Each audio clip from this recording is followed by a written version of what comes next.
Hey friends, it's Rachel. Welcome back to my channel. If you're new here, my name is Rachel Terry. I am the author of 4 young adult fantasy books. My newest book, A Tale of Two Sisters, just came out earlier this week, and as always, information will be in the description box down below if you're interested. In today's video, I will be sharing my review of One Dark Window by Rachel Gillig. Now, this is not a new book, and it's not exactly not well known, but as usual, I am late to the party. This is a gothic, atmospheric, dark, spooky kind of fantasy that I thought would be perfect to read during October.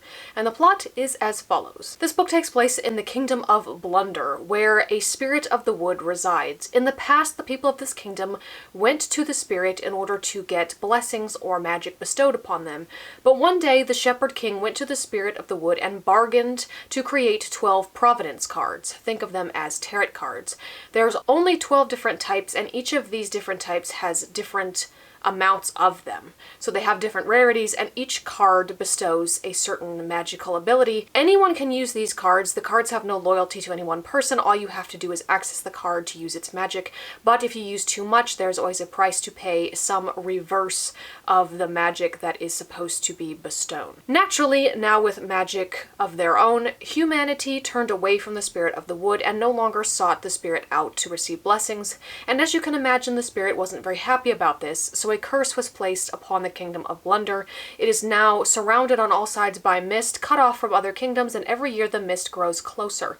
Those who are caught in the mist without the protection of a charm die. There's also the problem of the infection, which usually strikes children, and if they survive, they have some sort of magical ability, which is not allowed. The king wants only providence cards to be the source of magic, and so anyone who survives the infection is seen as a threat, and they are taken to the dungeons and killed. Aside from being granted a magical ability of some sort, if the children survive this infection, there is also degeneration, which is the reverse side effect, if you will. If you use a providence card's magic too much, you will suffer an ill effect, and naturally, if the infected person uses their magic, they will also begin to degenerate as well. There is a way to break this curse. One of each of the 12 providence cards must be found and united, and only then can the fog be lifted from Blunder. However, as I mentioned, some cards are more rare than others, and the rarest of all, the Twin Elders card, there is only one of, and no one knows where it is. Our main character is named Elspeth Spindle. She survived the infection as a child, though she has no outward sign of magic at all,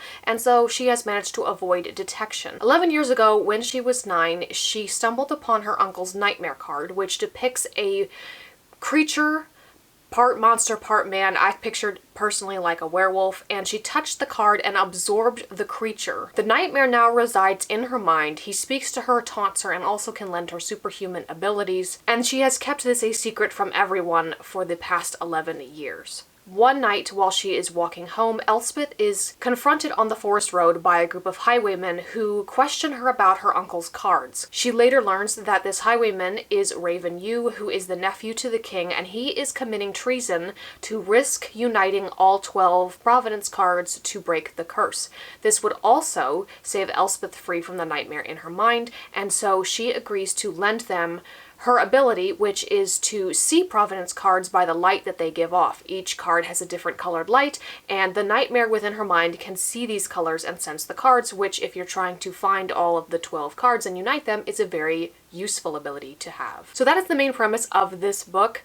I really loved the world building and the magic system with the providence cards. It was just so unique and so unlike anything I've ever read before, and I didn't mind Elspeth as a main character, which was nice because if you are in first person point of view and you don't like the character, it can be a chore to be stuck inside their head all of the time. I didn't mind Raven Yu either, and this has been sort of compared as a romantasy. I don't think that it is. There is a romance element, but it doesn't take center stage and it doesn't drive the plot forward. The plot very much is we need to unite the cards to break this curse, and Raven and Elspeth just end up teaming up in order to do that, and of course they end up falling for each other. My one complaint for this book would be that I would have liked to see their relationship go on a little bit longer. I would have liked to see more chemistry built up, because what we had was very good and I wanted more of that, but I do understand that this is a duology and you don't have a lot of time necessarily to build up chemistry as you would in a longer series.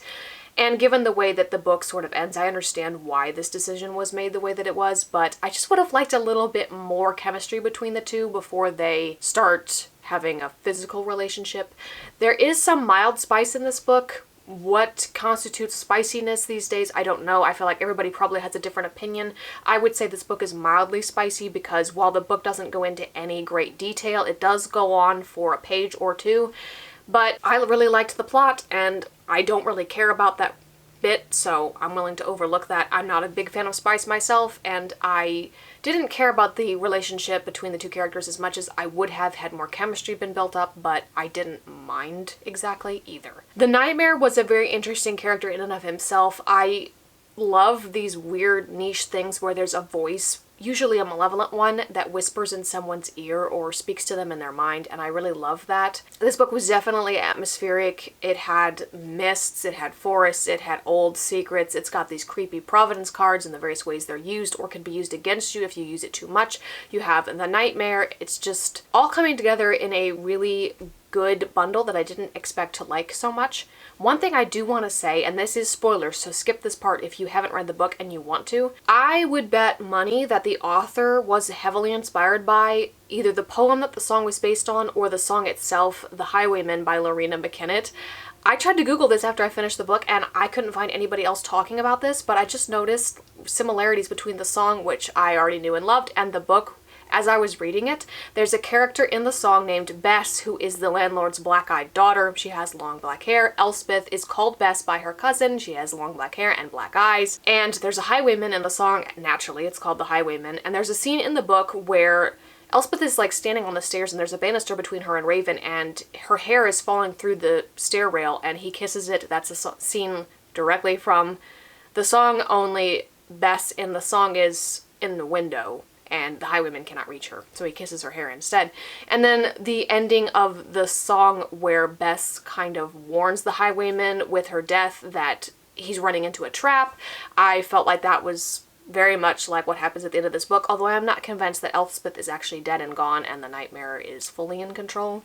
But we will see, because I have to read the second book in order to find out. End of spoilers. So yeah, I just really enjoyed this book and I didn't expect to enjoy it this much. I need to pick up the second book and find out how this duology ends, but I think it definitely delivered on the promise of the premise, and I really just appreciate the magic system more than anything because it's so unique and interesting, and I can't wait to see what happens. If you have read this book, let me know in the comments down below what you thought of it, and if you have heard the song as well, definitely let me know if you see the similarities between it. Maybe I'm just trying to make connections where none exist, but I think it's very interesting. So there you have it. Thank you for watching. If you enjoyed, feel free to leave a like, comment, and subscribe so you don't miss out on any future content. My name is Rachel Terry. I'm the author of 4 young adult fantasy books, and I will see you in the next video.